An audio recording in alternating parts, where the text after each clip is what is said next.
শুধু নেত্রীকে জিজ্ঞেস করলাম, আপা গ্রেফতার হব? বললেন না। আমি কেন, আপা যখন বলছে গ্রেফতার হইতে মানা করছে, পৃথিবীর কোনো শক্তি নাই যে শামীম ওসমানকে গ্রেফতার করে। শেখ হাসিনা পদত্যাগ করে দেশ ত্যাগের পর আত্মগোপনে চলে যান বেশিরভাগ আওয়ামী লীগের মন্ত্রী এমপি।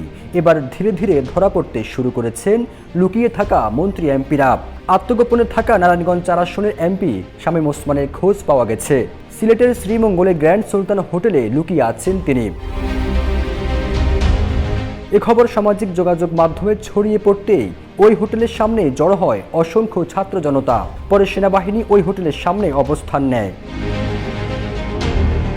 এদিকে জানা গেছে এই হোটেলেই অবস্থান করছেন একজন উচ্চপদস্থ আমলাও। তিনি পরপর ইলেকশন ইঞ্জিনিয়ারিংয়ের সঙ্গে যুক্ত ছিলেন এবং শেখ হাসিনার সাথে তার পারিবারিক সংযোগও আছে।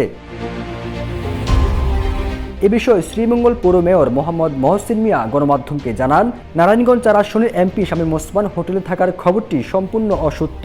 এ বিষয়ে গ্র্যান্ড সুলতান কর্তৃপক্ষ জানিয়েছে, গ্র্যান্ড সুলতান একটি 5 তারকার রিসোর্ট, যা কিনা সুনামের সাথে বাংলাদেশের ভাবমূর্তিকে আন্তর্জাতিক মানে রূপান্তরিত করেছে।